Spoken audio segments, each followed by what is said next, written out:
Hey guys, and welcome to the GALP podcast. And you're like, Bish, what's going on? Are you dead or something? I'm not dead. I'm alive. That wasn't a reference to Dead or Alive. Don't worry, guys. I'm here in... Where am I? Tunbridge Wells. It was very, difficult to get here, I would say, because southeastern trains are very unreliable. My train was delayed twice or something. But enough about that. And you're like, Bish, why are you here in Tunbridge Wells? What brings you here? Well, I'll let them tell you. And you're like, who's them? I'm very intrigued. Well, introduce yourself, guys. Hi everyone, we're Marvellous Europe, and I'm Jonathan Neville, the product manager. I mostly handle the submissions to Sony, Nintendo, age rating boards, special editions. We all do a lot. We all mix in, and there's always so much to do. So we do a bit of everything. I'll learn as well. Yeah. Mike? I'm Mike Fisher, community manager. I've probably spoke to a lot of you on Twitter and Facebook and customer support. I do a lot of different things, trailers and all sorts of stuff. And I'm Jenny Martin Alvarez. I'm the marketing manager at Marvellous, and I actually speak to a lot of people through also communication, Twitter. I'm doing all the marketing activities for Marvellous. Mm-hmm. And I'm Javier Martin Alvarez, and I'm also in product management and localization. So I give a hand to John with all the age rating things and submissions and so on. Also capture footage when it needs to be captured, and maybe going forward I will be doing more of localization. So you're like, okay, Bish, why are you here? What brings you to Marvellous? Well, as you guys know, we did an episode before where I was talking about the ultimate PlayStation Vita games, and we were having kind of this discussion about PlayStation Vita versus Nintendo 3DS. Obviously, I'm more on the Sony side, so I'm obviously going with the PlayStation Vita on that one. However, we spoke about a certain game called Senran Kagura Shinobi Versus, and that's why we're here. Not specifically for Senran Kagura Shinobi Versus, but for Senran Kagura in general, as well as the other games, the other awesome games that Marvellous AQL Europe provides. So Now Marvellous Europe. Now it's changed. Well, when I came here, it said Marvellous AQL. Slow. Replace that sign. Why did they change the name? Was it not cool enough? I think they just merged the subsidiaries into one company or something like that. I don't really know the details before I arrived. Because I know in Japan it's still AQL, isn't it? Marvellous AQL. Marvellous Inc. Oh, is it? Yeah. That's what all our legal ones saying. That's They're very insistent in that. Yeah. Fun fact, as I came in, you could tell that this was the Marvellous office when, you got the Senran Kagura stickers on the doors. Yeah, that was very interesting to see. Although it was kind of ghetto, I have to admit, especially with the printed sign. You guys should really invest in. I can help you out with Yeah. Don't worry. After visiting Marvellous Japan and seeing how nice everything is and clean, and they spent a lot of money on sprucing up their offices. Mm-hmm. Hopefully, when we move early next year, we'll get Harry to spend some money on decorating the place We were properly. awesome, yes. Are you guys, for the new office, are you going to get it all orange or? I don't know That would be about cool. Yeah. Come on. I remember from home. when you were in Japan, I got a little email of look at the Marvellous Japan office. There's a loads of pictures of all the different Marvellous cups, green tea. Yeah. So nice. big sign and everything plastic lettering, Marvellous. Wow. So is their office how different is it from here? Because this is quite a large office for 5 people. Yeah. To be honest. So their offices are spread across multiple floors, Mm-hmm. and there are a lot more people. I mean, I didn't get to see everything, but some of the rooms I did see, it was literally desk to desk. There were about 100 people in one room, and then you have the localization department, who I talked to quite a bit, and they're all squashed together. There's about 5 of them. At the end of one of the rows, and I was like, wow, I thought you guys would be bigger, a bigger team, but it's It's so small. How many people Most work of at Knowledge Fan? Hundreds. Hundreds. That's my best guess. So within the office, do they do like development of games in-house, or they set that up to another game? I didn't get to see that bit, but Takaki-san and the whole team is on a separate floor, but also Tamsoft, that's a separate building in Japan. So I went to go and see them as well. But I only saw them in Was there a lot of... Although they did have like anime pillows and stuff, was it? figurines on the inside, yeah. Wow. I'm guessing you guys have figurines as well, and you got a body pillow right here. People are like, what body pillow? Wow. You just have to describe it. I don't want to describe it. This is. It's a beautiful pillow though. We've only teased it on Twitter, so. Yeah, we had the rough design on Update 1. day one. 1 and And 2. then 2 is the final design. But this is the actual physical print. So, from what Jenny told me, that this is only exclusive to Europe.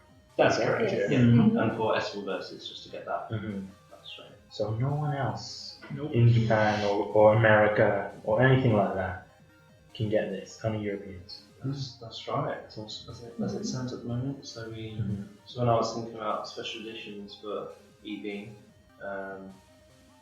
this I knew that they'd already produced Black Kagura for some of the characters, and I thought this would be an excellent addition to the special edition. So how did you decide like what artwork would go on the body pillow or anything like that? Or do you have to send it back to Japan and then they're like, no, use this design or what? Every single thing we do Needs to be approved. needs to be approved by multiple people, multiple company divisions. That's quite a hard thing to do, but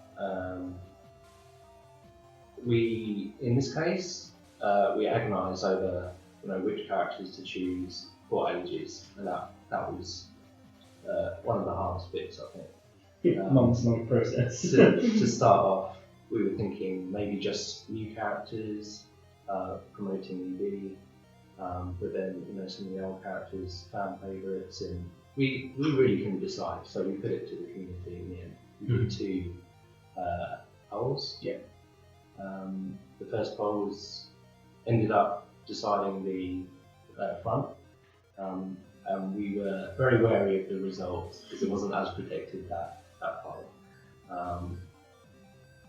But we took the results about an hour in, and I think everyone could see the logic behind that.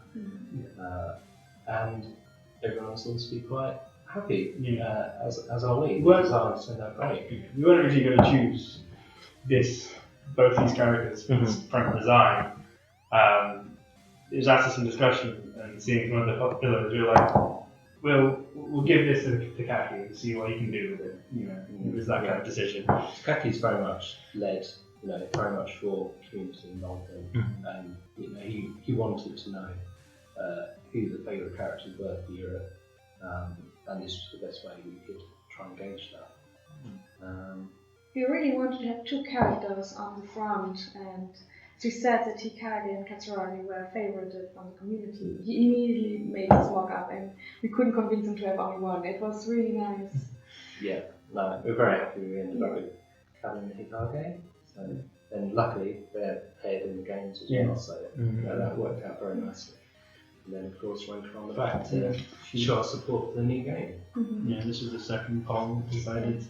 She's the community favorite. She won by landslide, didn't she? Yeah, she was really the community favorite. Next one was Ayame, so it's very nice. So do you think a lot of people are going to be buying this, or because there's a special way to get it, and how do you guys get it? At the moment it's pre-orders just on our site. We're thinking of possibly including it on Amazon, but I think we will, yes. It's just working out all the logistics of that. Yeah, we're still deciding the last sort of details of the special edition, how the boxes come together. So how many do you think you're going to be selling roughly? Like how many have you set aside and said, okay, we're going to be doing this many, and after it's gone, it's gone? We are estimating in the 1,000, a couple of thousand. That's the stock we're going to get in. Mhm. We're pleasantly surprised with pre-orders we have already. And obviously as we get nearer to launch, we're going to ramp up the marketing. Got a secret idea in the works, which may or may not come to fruition, but it should be quite fun to do that. Which will hopefully, push some more sales and share this awesome edition. And game. This, that was obviously the SK2 limited edition item. We haven't got many of these left now. Yeah. Of the mouse pads. Yes, in the mouse pads. So many of them sold. And we knew we had to do better than this. Yeah. What could we do? What other thing could we do that was better than the mouse pad? And so that can go. So in the future, what do you think you can do better than a body glove? Should be decided. Fly everyone out to Japan. Go for a company trip and look around all the shops.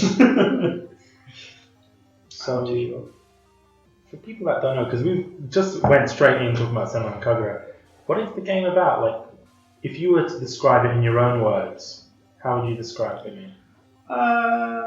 Because I know how I would describe it. I just want to see how you would describe it. So if you were to describe it to someone who's never heard of the game before, it's a fighting game, beat 'em up, but with many attractive characters. Okay. That's my That's a very safe description. The way I would describe the game is that I would also use the word beat 'em up and hack and slash, possibly for Estival versus and Shinobi versus. I would use the word ecchi though. The game is quite ecchi.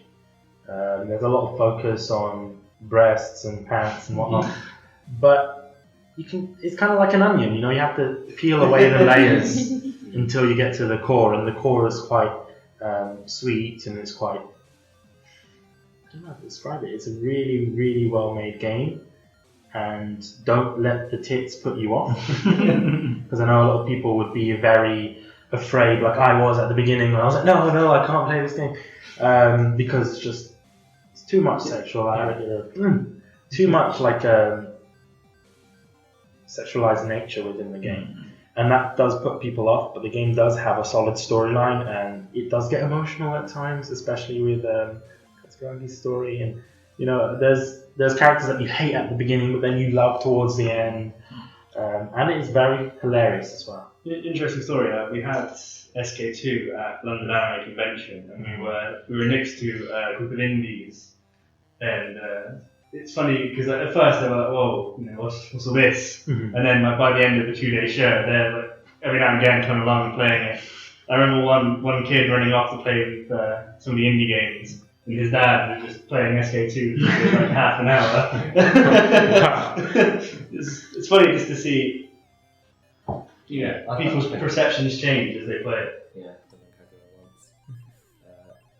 It was a very different top game to what I played before, but as I played it, as I grew to new characters, and it sort of ties together. It just works.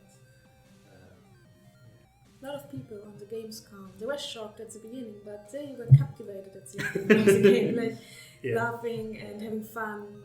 It was great to see, and the more people that came, women even liked it. We had a lot of fans that were female, which was great. We definitely need a reaction camera. Yes, next time. In the booth next time. It was so great to see everyone play the game. Yes. So funny. So in regards to the game, I'm going straight in here. Who's your favourite characters? Because I already know who mine is, and if you can guess my favourite character, I will. I don't know what I'll do. I'll give you something special. If you can guess. There's a lot. I'll give you 3 tries. I can start. How about Katsuragi? No? No, not at all. She's the best. Mirai. Mirai? No. Why are you guys not getting? I'd say it's pretty obvious. Asuka? Say Asuka. It's on the shirt. So. It's on the shirt. You guys should have realised that. I thought that was too obvious, though. That's why I wear the shirt all the time. I like Asuka because she's really like spirited. She's like awesomeness, and also her grandfather is just hilarious. Oh shit! No. There you go. It's what this is. And I have to describe it because it's a podcast, but this is actually our logo. I used to cut that myself. Pretty badass. If you see me at expos, I would normally be giving these out. Anyway, Favorite characters? yeah, favorite characters. Ikaruga, Why? because I always play in every single game, Mm-hmm. mostly JRPGs or RPGs, depending on the most holy, like warriors I can. I love the righteous fury, so she was the obvious choice for me. And the sword is pretty badass. I'm stuck between like 3 characters. There's always Hikage, one person. Daidoji, and Ryobi. Yeah. But why is that? Why can't you choose one? There can only be one best girl. They're all good. I like them 3 the most. I like Ryobi for her personality and her gun is amazing. And Hikage is just great, stoic character. Mm-hmm. And then Daidoji, she's just most attractive. Fair enough. I'm not even going to comment. Yeah. I actually like Miyabi the most, which is very bad because no one seems to like her in any of our polls. It's so mean. I like her whole design. I like her fighting style. She's very quiet but very spirited woman. Yeah, I also like Daidoji, but I think I'm less attracted. No, maybe I'm attracted to her. They're great, but no one really likes them. It's such a pity. I never get merchandise. Yeah, but that's fine because then you know that you're the only one that likes her, and there's more of a connection. There's Daidoji fans out there. There should be. Yeah, like Chu. Well, then it's more special when you meet them. You're like, oh, we have something in common. Yes. I like Katsuragi. You look at her, she looks so innocent, and then all of a sudden you realize that she's only thinking about grabbing everyone's boobs all the time. Yeah, that's true. The thing is, Katsuragi is okay, but what I don't like about her is her fight style. Because for me, I tend to play hack and slash games and beat 'em ups all the time. Dynasty Warriors, Ninja Gaiden, stuff like that. So when you see a character that's just kicking all the time, it puts me off. It's like, I'd rather go with someone that actually uses a weapon, like the swords as Asuka or I forgot the rest of the characters. And the thing is, I was just playing the game on the train right here. I don't like her either because she reminds me a lot of. What's his name? It's from a different game. It's a Capcom game. She reminds me of a character from Date Masamune from not Samurai Warriors, the spin-off game. Shit, I can't remember. Sengoku Basara. She reminds me of one of those characters because they have similar fight styles. They have similar weapons as well. And also, she kind of looks very similar to Asuka. Very, very similar. As if they're related somehow. I wouldn't be surprised if there was some sort of plot twist and they're like, oh my god, they're like twins or something. The best of friends. They are the best of friends. Another thing that I really, really wanted to talk about is least favourite characters. Because that's a very interesting one. But there's this one character, I forgot her name. I keep on forgetting characters' names because this one. Murasaki. What I don't like about Murasaki is that she's just so innocent and her thing, Bebe, is thing called Bebe. That's the only thing I can remember because that's just fucked up. Why does she have this kind of obsession with Bebe? And why she just goes crazy because the root of calamity or whatever it's called. That freaks me out. Imagine seeing a girl just on the street in the train station holding a bear, talking to it. I would run away. I would rather jump on the train than just sit and talk to her. Other characters I don't like. I don't like Yumi. Why is that? Just find her boring. Just because it's Japan's favourite. Yes. Yeah. Just have to be the hit. I just don't like. I don't know, the blue eyes, the grey hair. It doesn't. You mentioned the fighting style. You were. I'm not keen on her with the fans. his friends. Nice. There's another character I don't like as well. That one? No, she's awesome. You're one of the few. Why am I one of the few? Why? I don't know why. Do people not like her or anything? Or? I don't know why people don't like You should mention the name. I don't like her. Haruka? Yes. Yeah. Do you know why? Because she's so perverted. Yeah. And for me, that's just really awkward because I play this game predominantly on the trains, and I play my own game, and I'm in the zone. And sometimes what I like to do is I like to freak out everyone else on the train. I know it's very unfair of me, but I like to do that because sometimes you want to freak people out while you're playing a game. So what I tend to do is I just tend to play Senran Kagura, and I do the transformations, but I don't do the transformations. You know, the other transformation where you just Like frantic mode. yes. Yeah. And I do that on purpose because I have to make sure there's a large group of people around me so they can see what's going on. Because then it generates interesting conversations. Some people will leave and go to the next carriage, and that's happened before. Other people will sit down and they said, "What the fuck are you doing? Why are you doing this on the train?" And it's interesting because then you get to explain to them, this is the game, this is what it's about, blah, blah, blah.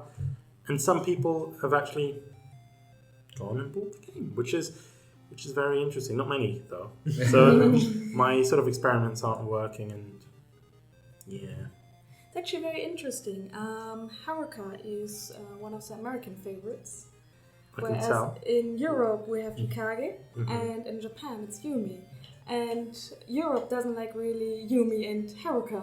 Like it's really the band least favorite. It's great. It's great to see. I'm not sure why the Americans love Haruka. Because I honestly very much dislike her. Especially her weapon, like weird. You've got a thing with pets, haven't you? You're not keen on them. They and then the robot thing. Yeah, the robot thing is weird because it just reminds me of something like a hentai. Like if I just showed someone Haruka and her weapon, people would think, what kind of fucked up shit is this? And I think that's why there's a reason she's not the poster girl for Senran Kagura. We all know that's why. She's like Kafuru. She has a dolphin. I like pets, but when you kind of mix that in with games and you put like really creative sort of weaponry, sometimes it works, sometimes it doesn't. I don't think it necessarily works for Haruka. It does suit her personality because she is perverted, and I can understand that she wants to be some sort of with tentacles and whatnot. But maybe she's into that. That's her own opinions and whatnot. But for me, it freaks me out, and I think it freaks out a lot of other people. I'm not sure if that's true, but you've mentioned that the Americans love it for some reason. Now we know their fetishes. It's but yeah, something that really kind of drew me to the game. Someone told me, "Oh, have you checked out the game?" This is how I first found out about it.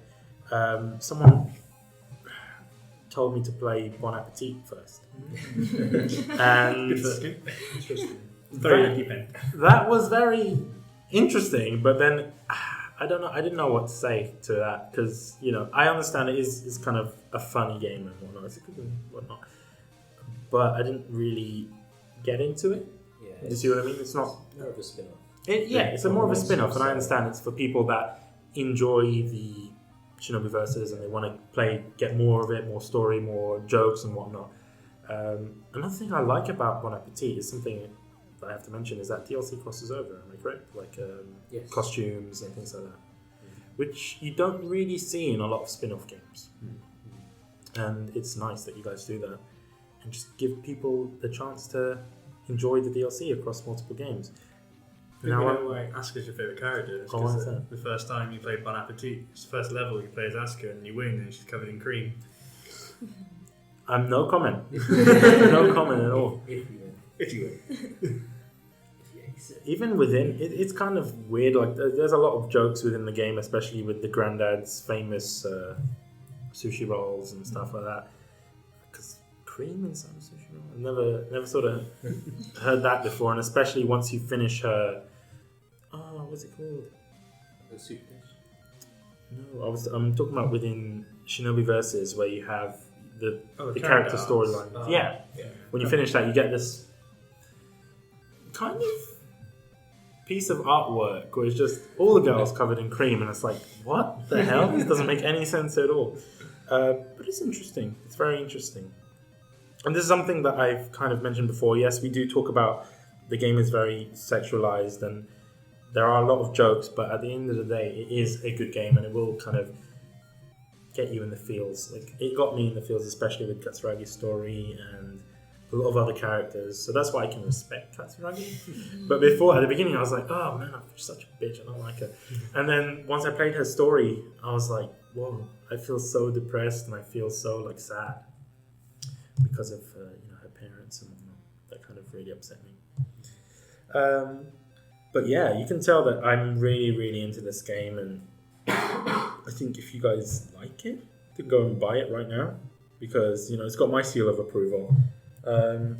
How different are the 3DS games compared to the ones on the Vita? Because I know that there is a difference, although I don't own a 3DS, and many people. Sort that out right now. Why not? So I'm gonna go and buy a 3DS. For SAT. Yeah, why not? I already got it, and I do love the game. So maybe for Christmas, I'll get a 3DS. But what I wanted to know was, for those people who've never necessarily played Senran Kagura before, what's the difference between the 3DS games and the Vita and PS4 game that's coming out? It's sort of different style, don't they? It's the way that camera angles are and sort of the flow of combat is a little bit different. Yeah, the Nintendo games are more 2D sort of.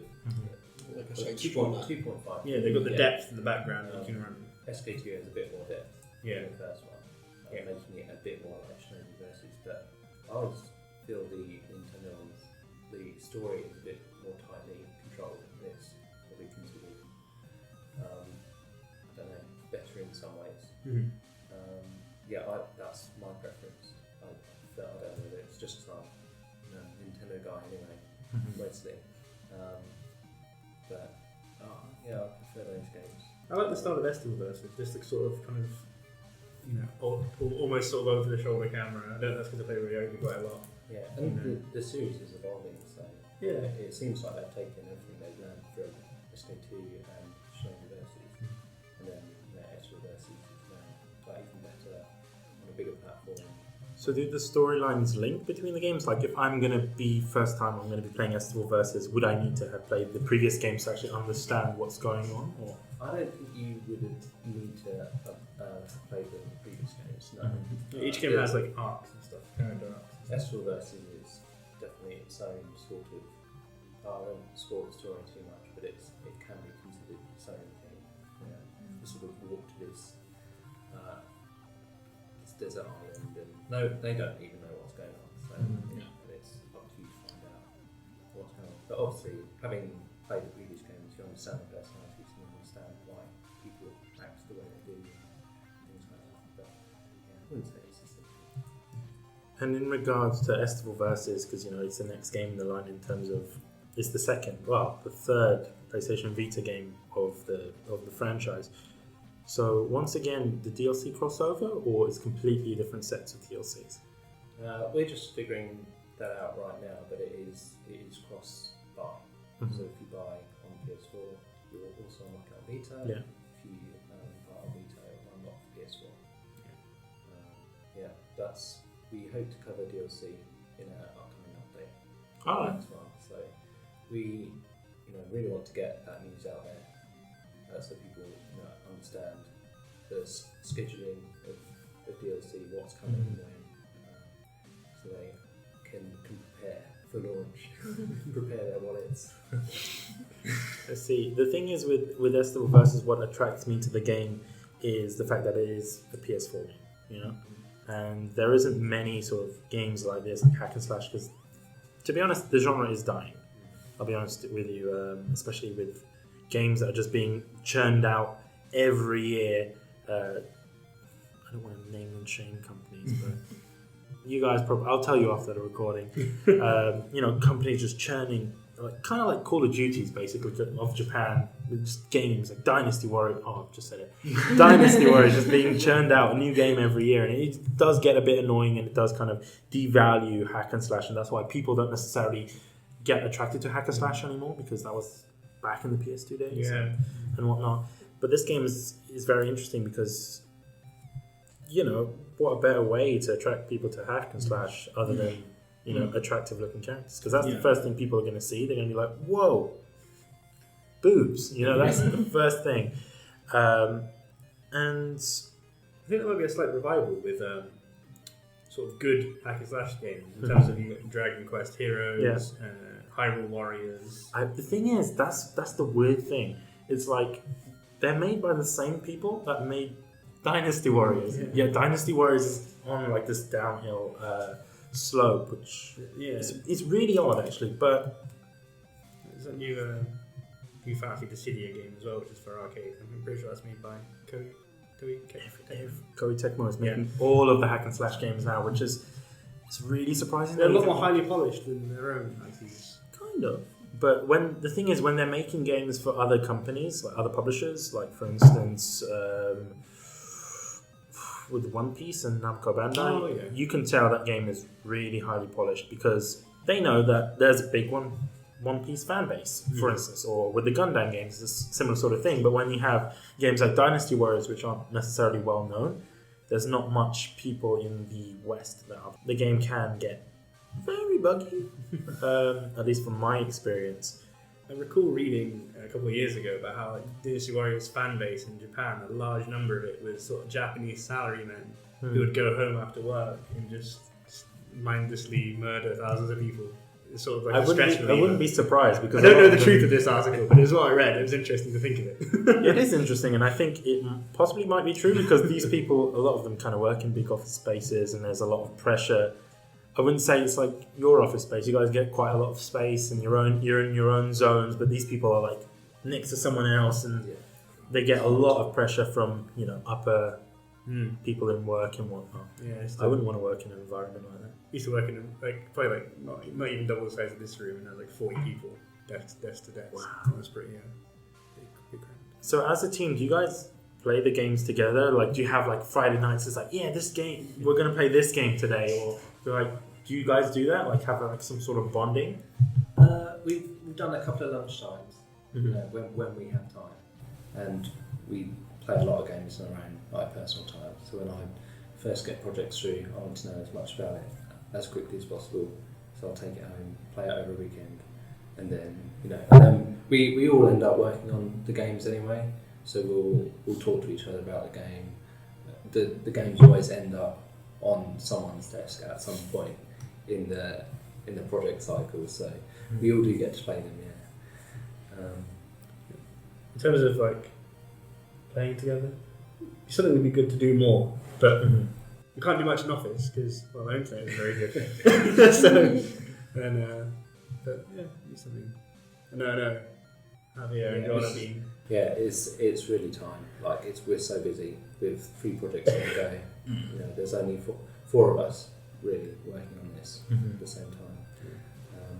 So does it get sometimes heated in the project, or like within the office? Are you guys like battling it out, or like? Yeah, you've had some stressful nitro fights just yesterday. It can vary. You know, everyone's human at the end of the day. But we're all friends. Yeah. Javier and John are getting into Warhammer together. You too? Yeah, I'm painting the figures. Sleeps and pants. I play. Yeah, I'm feeling a pub and card game. Yeah. Tonight. Yeah, pub every now and again. It's something that happens. So this is something I've kind of noticed with a lot of Japanese offices, and you're like, why am I asking? You're probably thinking, why am I going to be asking you this question? Because, you know, not many people might not want to listen about this and stuff like that. But I think it's very interesting for people to know how these offices kind of run. And, you know, sometimes when they're speaking to Jenny or to you on Twitter, they don't necessarily understand that there is someone behind that computer screen and there is actually a human being and whatnot. So I've noticed this, like especially with a lot of Japanese companies, when they have offices in London or in UK, they are quite small, and I don't necessarily understand why that is. Because I know the Tecmo guys, their office is about 3-4 people. Same with, I think the only big one would be Square Enix, but I'm not quite sure. And obviously Namco Bandai. But why do you think you guys have this kind of small office in comparison to Japan, or I'm guessing the American office is considerably bigger than this one?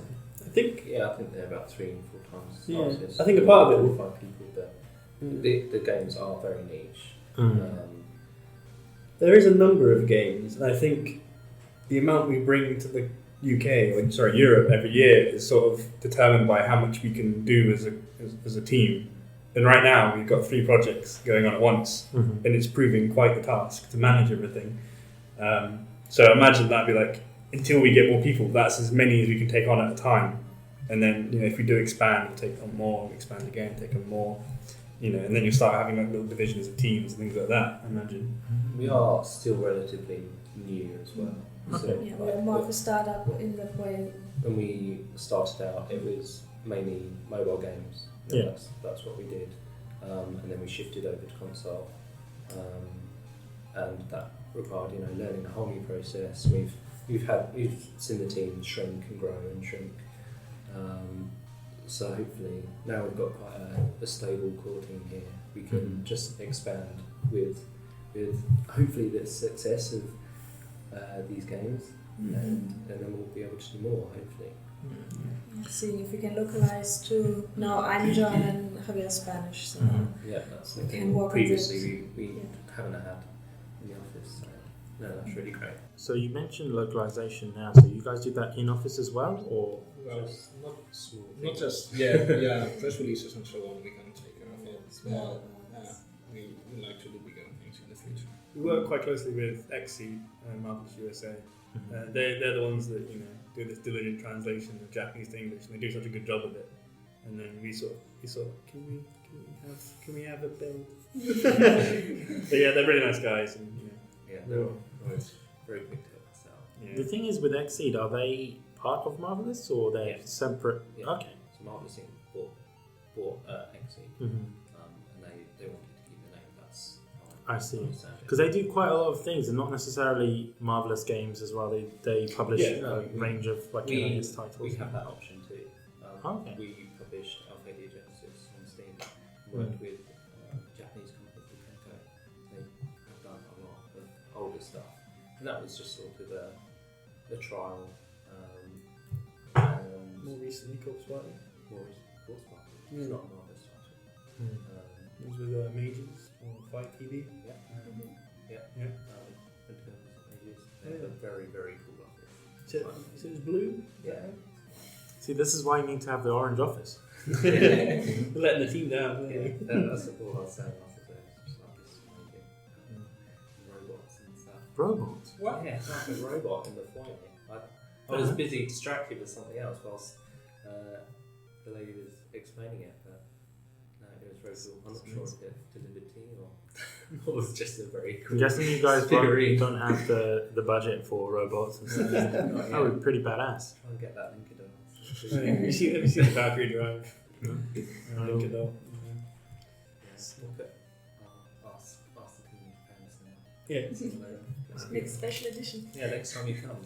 Oh, there's going to be a next time I come. What? That might greet you. Hopefully. That'd be cool. I forgot what I was going to talk about now. Sorry. We were talking about team size and Team size. other games. Yeah. But right now, we're just focusing on Marvelous titles. So they've got quite a few, lined up. Like what sort of titles other than Estival versus you guys have lined up? We haven't announced anything yet. Oh, so I In the can next know. few weeks, we will have. All right. Well, I mean, there's Possibly. Yeah, one we can announce. I mean, There's one. Yeah. We're going to announce one on Monday, Yes. Tuesday next week, which is Nitro Plus Blasters: Heroine's Infinite Duel, which is a 2D anime fighting game from featuring a roster of Nitro Plus characters. All right. Some famous characters in there, which I'm sure you'll recognise. Can we say them? Are we allowed to say that? As a Nitro Plus, yes. I don't know which ones are which. Saya? Super Sonico. Yeah. You might know. Of, Yeah. It's in the game. Saber from Fate. You know. Mm-hmm. I'll be the one who gets in trouble. Yeah. We had the build in London in Vauxhall a couple of weekends ago. A tournament was done in Vauxhall. And that seemed to go down very well. Yeah, everyone enjoyed it. Really passionate. And that's a Marvelous title, or? Yes. And it's already And out in many Japan, other- or? No. We're trying to make release dates as close as possible. Oh, okay. Like a simultaneous sort of release. Yeah. That's That's the the plan, but yeah. it's That's always- interesting because you it's don't always very- necessarily see a lot of Japanese companies with No, it's- offices in Europe do that. It's the first time we're trying to achieve that. But obviously, things get delayed for all sorts of reasons, and but this game, fighting games in particular, they can be picked up quite easily by anyone. It's like the rhythm action games. Mm-hmm. Like you don't necessarily need to understand Japanese to be able to play through the whole game. So that's another reason why we're trying to push this one close together. I'm very interested in sort of anime fighting games, specifically with ones that I know the characters, like, oh my god, this character here and this one there. But they're quite popular at the moment. There's about 2 that have been released last year. I forgot the names of them. But Guilty Gear and BlazBlue. I know they came out for PS4 recently. I don't mean as in anime fighters and in that type of anime fight. I mean like anime fighters with characters from specific anime. Oh, okay. There's this one of them, I forgot the name, but they had characters from all these different manga, like Nisei Koei. Oh, things like that. All Star Fighters or I something. think like so, that. yeah. Bandai, was it? Yeah, and there was another one, was it J-Star's Victory? That's the one. That's the one.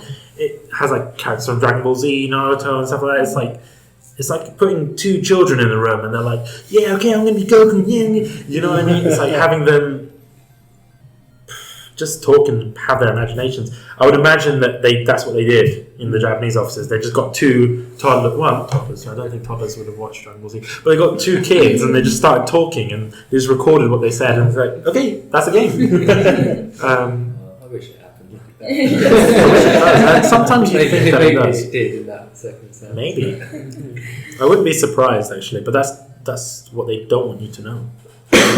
Yeah, not privy to those meetings. It's interesting sort of working in an office like this because the busiest times of the day I find is between 9 and 1 in the afternoon because you get in the office and Japan is still working but they've sent you all the emails overnight. Mm-hmm. So you get back to them, and then when we leave, America start their shift, and then when America finish their shift, Japan start their shift. It's sort of a constantly revolving Mexican wave of work around the world.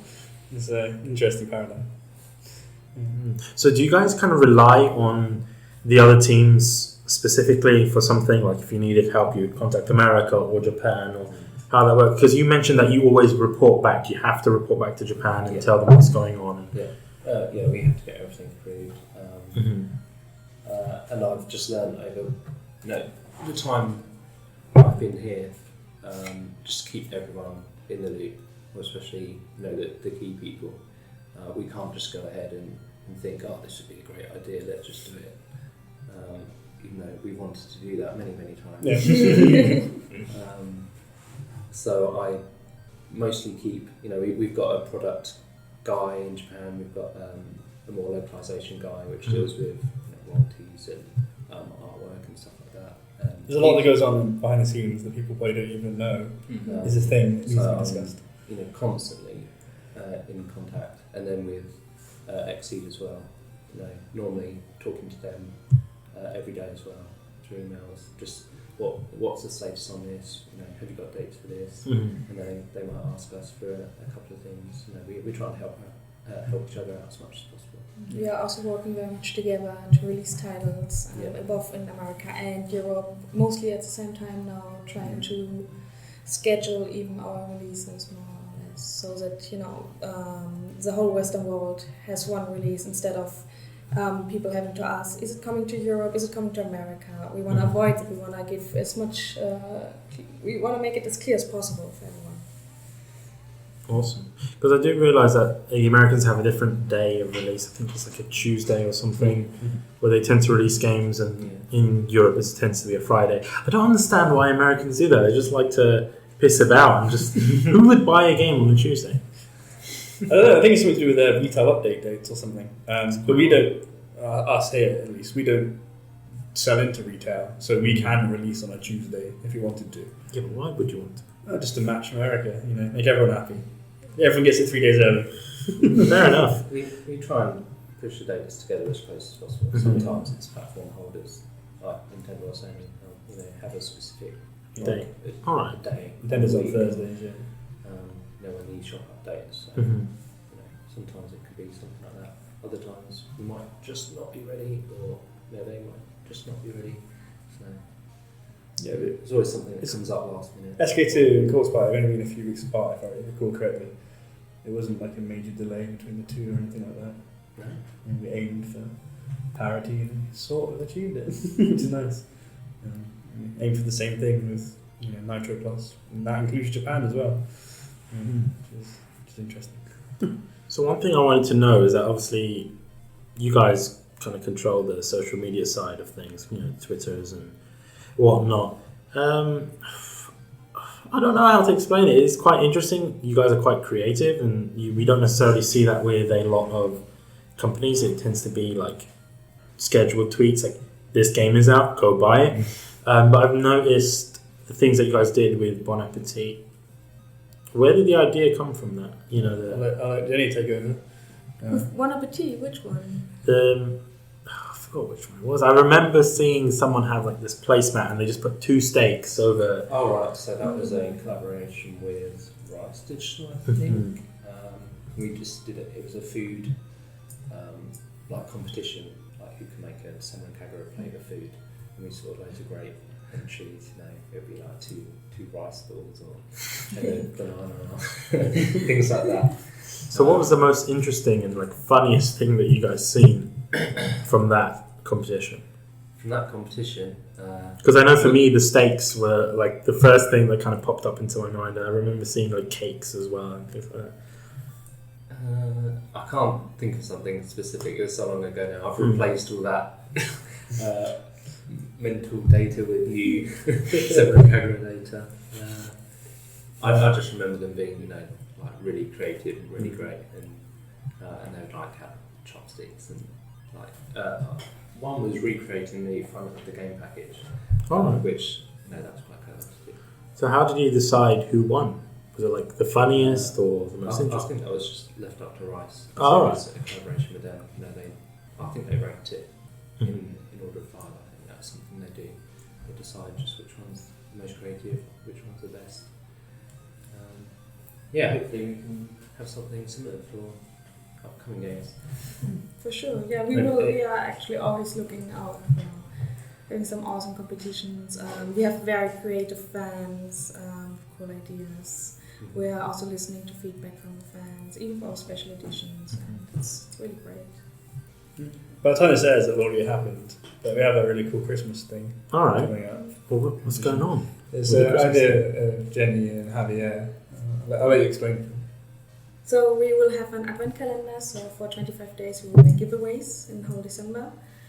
Wow. So we are already working on it, planning it. It's getting released for the 1st of December. We will make a big announcement of that. That's amazing. So I'm guessing the 25th will have like the ultimate gift. Still to be decided, but we're excited. Yeah, but we have some very awesome ideas. Yeah, expect the things. Yes. Some things are like games, some things are just like fun things, useful things. Similar things you have in front of you. Oh, fair enough. I don't want to spoil it. I'm not going to tell them what's in front of me. But this is quite interesting. Fun fact, for anyone that's listening, I'm just going to give you my email address now because my birthday's on Christmas Day. And you can send me stuff, so my email address is get-a-life@outlook.com. I normally do, don't be like afraid or anything. I normally do this on the podcast, just give out my email address. Because people like to send me stuff, and I'm not going to say no to free stuff. And yeah, speaking of free stuff, we have some stuff here. I said I wasn't going to talk about it, but it is kind of exciting. Got Corpse Party here. What is this game? Because I've never actually heard of it before. Corpse Party. It is. It's looks like a a horror survival game. horror game for the PlayStation Vita. Wow. All right. Very creepy. Again, very, very Japanese. Yeah. Mhm. By mages. You're tasked in this. This game is the last game in the trilogy. Mhm. Finishes off the Heavenly Host trilogy. Bit of, as Mike said, survival horror. You're wandering around with the torch, exploring environments and getting scared. Getting scared. And then it just gets worse and worse and worse throughout the whole game. It's great. That's the problem. I was speaking to some other people already about it, and a lot of people say it's not really that scary. It's more of a psychological horror. So it's really the story behind it, Yeah. and these children, because it's an elementary, Oh, no. going into the Played the whole thing at midnight. It was scary.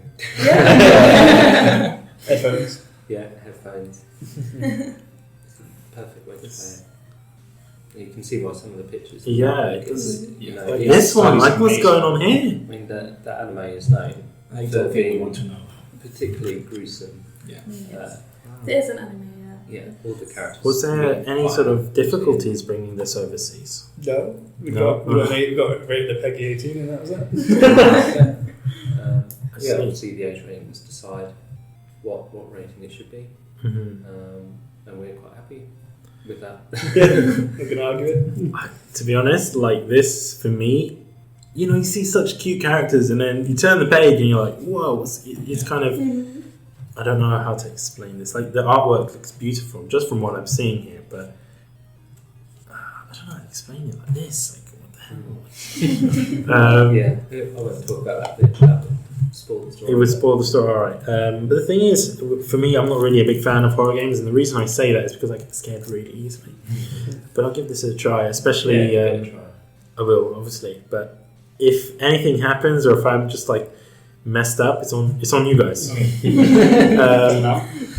Although I will give it a try, and I will talk about it on the podcast as well. I don't know why, because I know there are some sort of horror games they kind of censor out blood, but they change the color of the blood, you know, like to pink or whatever. There's something Danganronpa, basically. They do that a lot. And for some reason, I'm okay with that, because it's like, oh, then, you know, it's not real people dying, but then you put it with kids in the situation. Yeah, then you play our game. This is pretty hardcore, so I don't know what to say so far. Especially because, you know, you're looking at, oh, it's like, oh, look at that. That's pretty cute. And then you turn the page and you're like, what the fuck is it? But anyway, I'll give it a try and I'll see what it's like, because I don't necessarily play horror games. I don't even watch horror films. I watched one recently called Crimson Peak. Oh, yeah, That's so an alright film. That's horror, isn't it? Yeah, it's a horror romance thing. I went with... I don't know who I went with. Horror romance, yeah, listen. It's quite interesting. It wasn't really scary. There was some jump scares, but it wasn't like... Isn't this the film by Del Toro? Yeah. The new one? Yeah, it is. Yeah.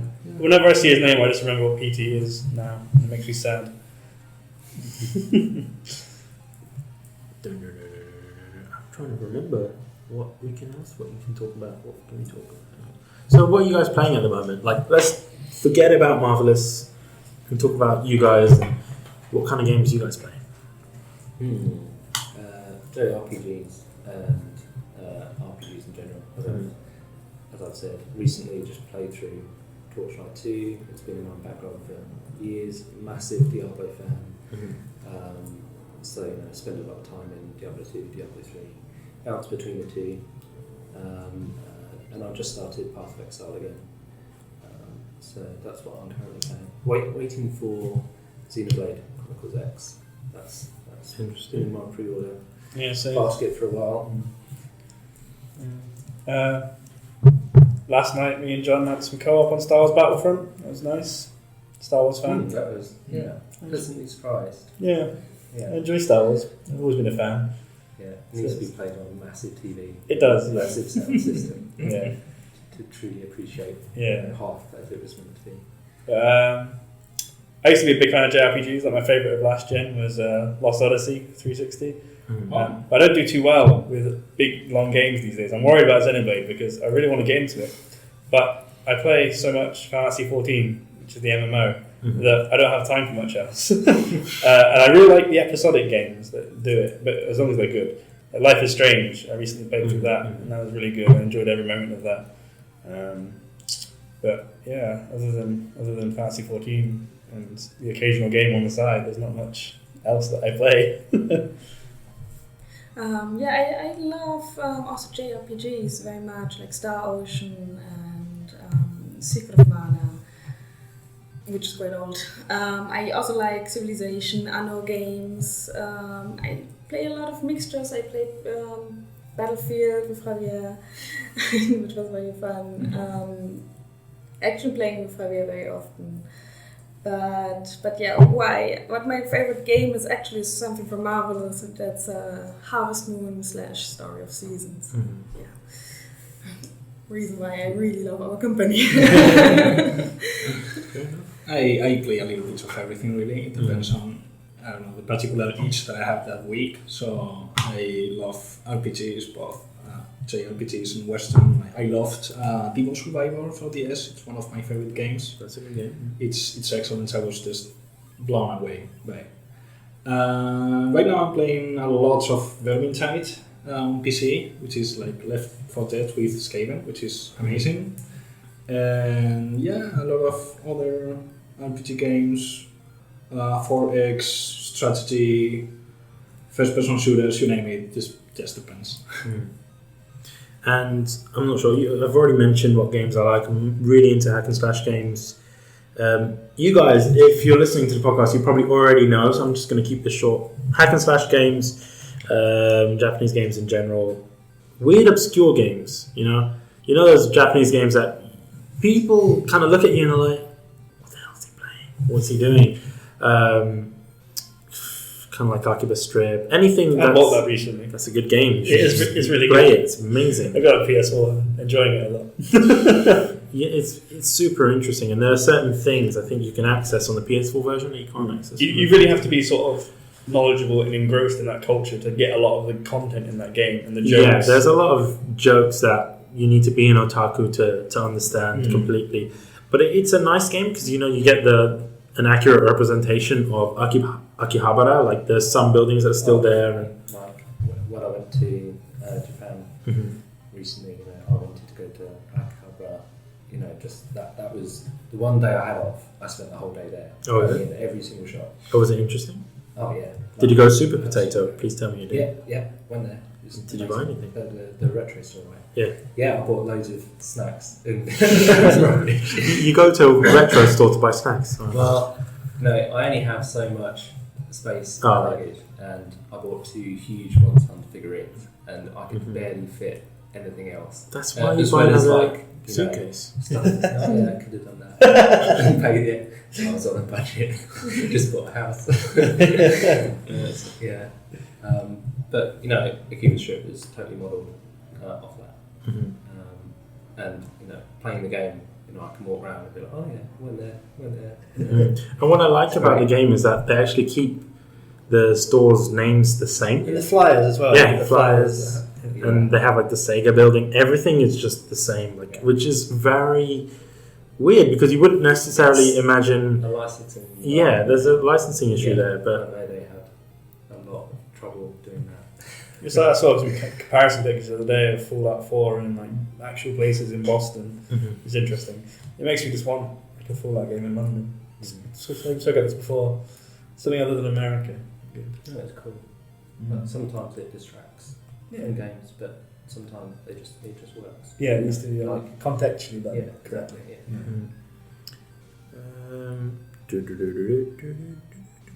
So what is the most interesting game on your lineup at the moment from each of you? Because for me, I have to say it's Senran Kagura, because that's badass. And you guys, I was surprised when you guys had that massive thing. I don't know what the hell it is, but the big cloth banner. Yeah, like where the hell did that come was from? For Gamescom. So we had to divide our booth at Gamescom, one 18 plus area and one like all ages area, because it hadn't been rated right I see. at that point in time, so we had to treat it as an 18 plus game. So it was a creative solution to dividing our booth in half, is to have this large 3x3 meter. And you just keep it in the office. Oh yeah, we've got to keep that up. We used to have it in a more It's amazing. a more central area, not against the wall. Mhm. It's two-sided. There's two different art each side. Kind of all the packing process is taken over the office. And that's Yeah, I've noticed that. There's So- boxes everywhere. What's that? What's that about? Well, we package and ship our special editions ourselves. Wow. We have been. We might move away from that Mm-hmm. It's a lot for of our work. next few projects because it is so insanely stressful and we've got to pack over 1,000 boxes for launch day. For that's people. hard to do when we're trying to just keep the projects going and manage them, and then we have to drop everything for 4 days. It's dedication, really. Do you not hire anyone additional just for that? or? We have done, yeah. We've hired like a couple of extra people just to come in and help, but it's still, we need to teach them what to do. We need to manage them, make sure they're doing it right. I think we shipped like over 1,000 SK2 special editions to day one. And there's just like so many bags of Royal Mail, like shipping bags. There's so many. Half the office is bags. Yeah, and then the Royal Mail guy comes up, opens the door. You need a bigger nope. Yes. Did you pull this one in? No, sorry. That's amazing, actually. I didn't necessarily think that you guys would do it all by yourself. That does sound extremely stressful. Yeah, you get kind of fed up by the end. You're like, no, I don't. Fuck Senran Kagura too. Do you know what I mean? No. By the end of it all. The best part of the job, at least for me, is seeing people's reactions when they get these packages and they open them and they're so happy. Like, oh wow, this is amazing. And they post pictures on Twitter. And then like Takaki, we gave him special editions as well. You did when you were in Japan. Yeah. And like tweets them. It's good. Everyone likes it, and that's the best part. Is like when you do good, and everyone appreciates it. You're like, the effort, it was worth it. Mm-hmm. But do the people necessarily understand that it's just you guys packing? Probably Or- not. Wow. At least now they know. We are very, very hands-on. Mm. Very much, yeah. Each item in the package we hand-packed.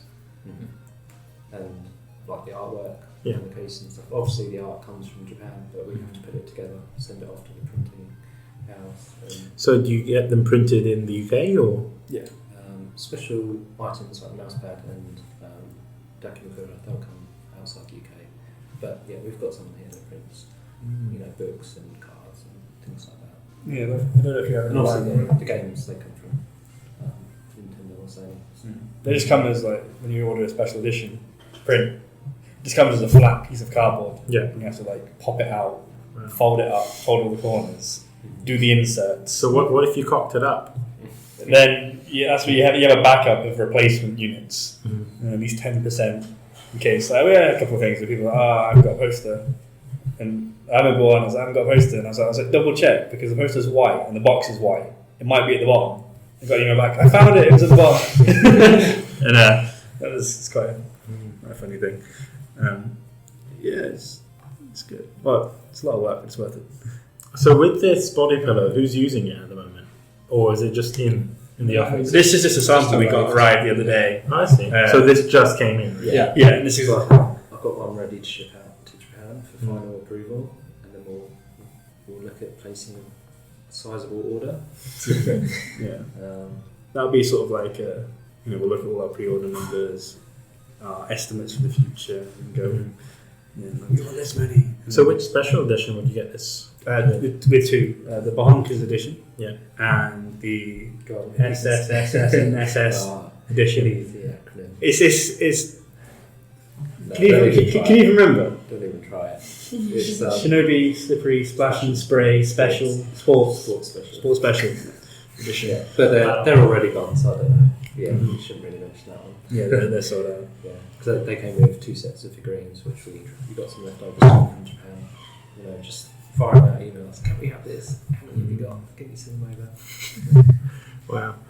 So I think it's a good time to wrap it up. Thank you guys for obviously letting me inside your office, because sometimes it doesn't go so well. Standing outside of someone's office and they're like, "Who's this guy?"